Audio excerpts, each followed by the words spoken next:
start today's news at noon with live looks around the area from our sky cam showing off downtown Portland, the Vancouver waterfront, the state capitol building in Salem, and conditions up on Mount Hood at Timberline Lodge. We're tracking heavy rain and the possibility of flooding around the region on our second straight KGW Weather Impact Alert Day.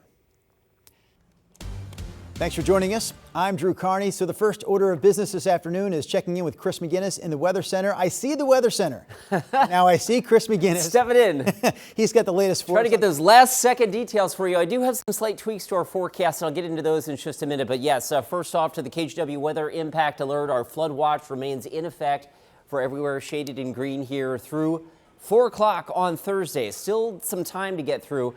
By the way, some impressive rainfall totals unofficially since Monday. Castle Rock up in Cowlitz County leading the way with more than 5 inches. At last check, the airport is closing in on 2 3/4.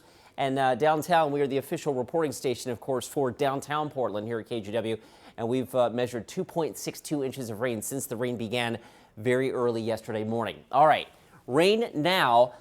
Generally along and south of, well, let's say from about just south of Kelso and points south. There is a little band of some pretty good rain still falling in East Multnomah County and farther south into Clackamas County. Rainfall rates here on the order of about 500ths to maybe 1/10 of an inch an hour. That is about as heavy that I can see here across the region. Generally, though, a lot of us are seeing lighter rainfall amounts as we roll towards the noon hour. There's a break in the action along the North Oregon coast.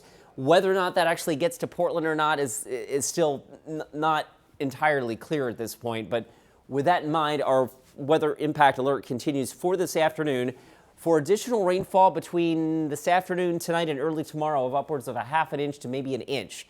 And while that doesn't sound like much, obviously area rivers and roadways are still recovering from the rain that we've already had. So standing water is still going to be an issue for the afternoon commute and possibly even for tomorrow's morning commute as well. Here's a snapshot of Futurecast. Again, it keeps the rain going, not as intense as it was earlier this morning, but still wet nonetheless. And then the latest indications are, and here's the update, the more significant moisture coming in with this next system may very well stay just to the north of the Portland-Vancouver metro area and points north. If that holds true, then areas heading up towards Tacoma and Olympia will be more under the gun than, say, Portland and Vancouver. But wet nonetheless out there and cool. Well, only 47 degrees. I think the wind picks up a little bit later today and the temperatures eventually rise with us getting into the mid-50s this afternoon. Your full forecast coming up after the break. All right, thank you, Chris. Let's check in with KGW Weather Impact Alert reporter Thomas Schultz. He and his photographer Eric Patterson have been in Drive 8 since 5 o'clock this morning, tracking conditions on roads around the metro area. So, Thomas, we know you drove through some heavy downpours at times this morning. Where are you now, and what are you seeing? Yeah, Drew, we are in the Terwilliger curves now, and traffic's pretty light, but look, that rain, as it has been doing all morning, continues to come down. We just had some congestion a couple miles back toward the city. We're driving south on I-5 here, and you can see those cars that are passing us. Some of that water spraying up from underneath their tires. Obviously, very slick conditions out here, something we've been tracking all morning long, and there were quite a few problem spots earlier this morning. The biggest we saw was around 5 a.m. where we saw water pooling in downtown Portland with cars driving through inches of rain on the road. That was before Peabody arrived to Southwest First and Arthur, and water was about 3 inches high in the right lane of the road, effectively closing that lane. We saw some drivers forced to move into the left lane at the last second, which of course is a pretty dangerous decision that they had to make there. Peabody crews did eventually arrive and unclog a drain, which allowed that pooling to alleviate some. Over in southeast Portland along 82nd, we also saw some spots with large amounts of water, forcing drivers there to slow down as well and move over into the left-hand lane. Those right-hand lanes, problem spots all across the city. Most people were taking it slow with their headlights on, though we did see one driver on the interstate without any lights on, and it was hard for us to see them. It was hard for other cars around us to see them because the rain was pretty heavy at that point this morning. If your windshield wipers are going, just a note, your headlights should be on too. The Red Cross also has some tips that we want to pass along to stay safe in these conditions. First, they say keep your car stocked with a first aid kit and emergency radio. Water and non-perishable food is nice to have, and the same thing goes for jumper cables. Those are all good things to have with weather like we're seeing. Back out here live driving south on I-5, you can see that rain just continues to come down and water spraying up off the roadways. Even though it's kind of a drizzle right now, we're seeing it fluctuate between somewhat heavy and drizzling. Those roadways are wet. They will continue to be all day long and likely into tomorrow as well, Drew.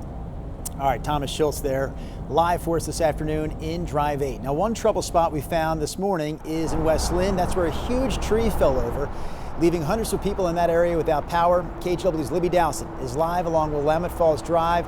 Libby, I know that road well, and I know that tree is still down across the road. Yeah, Drew, you and I both living in West Lynn. I can tell you this is huge. Go ahead and look behind me. Way off in the distance because we've been blocked off, but it's about 7th and Willamette Falls Drive.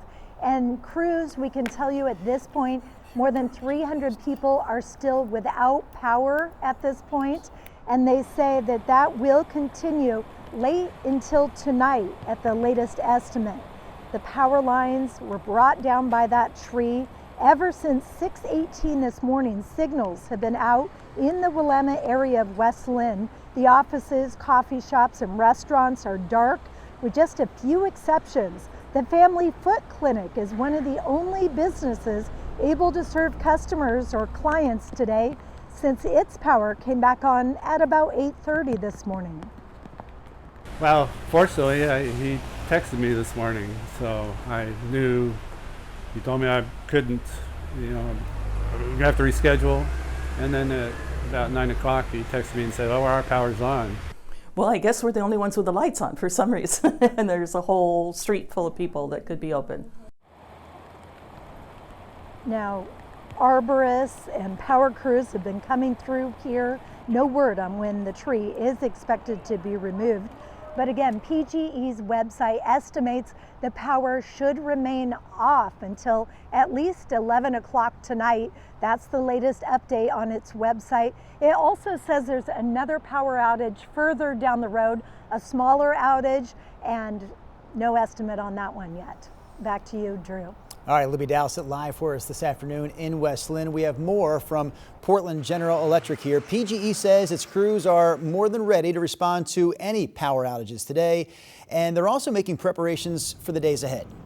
For the next few days, it's really kind of everybody is just getting ready. And when I say getting ready, I mean staging extra materials, power poles, cables, things like that, making sure the crew manning rosters are staffed up and ready to go. PGE, by the way, has its own team of meteorologists who specifically predict weather impacts to the power grid so they can better prepare crews for possible outages and other issues.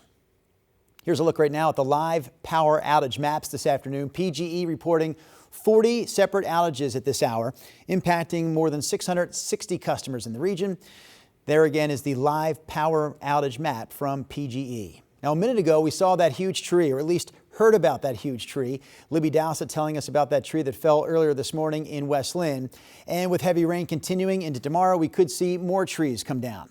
Any tree on your property that's rotting or showing signs of decay is more vulnerable, of course, to falling over.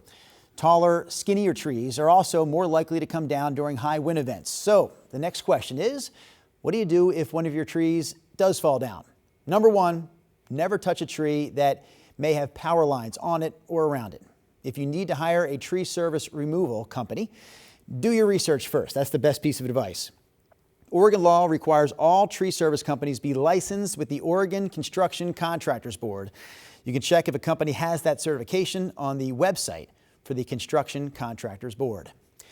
Today's weather forced schools in Seaside to close for the entire day. Two other school districts along the Oregon coast, the Tillamook and Neahkahnie districts, both started 2 hours late.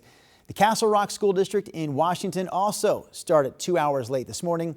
You can find additional updates on school closures and delays at kgw.com/closings. We want to see how things look in your neighborhood, so you can text us weather pictures or weather videos to that number right there on your screen. It's 503-226-5088. We may share what you send us either here on the air or on our website, kgw.com. Now, as wet as it's been here the past few days, it's also been really warm for December with temperatures nearing 60 degrees. That is not the case, though, in other parts of the country. A blast of Arctic air put some spots in the U.S. in the single digits overnight.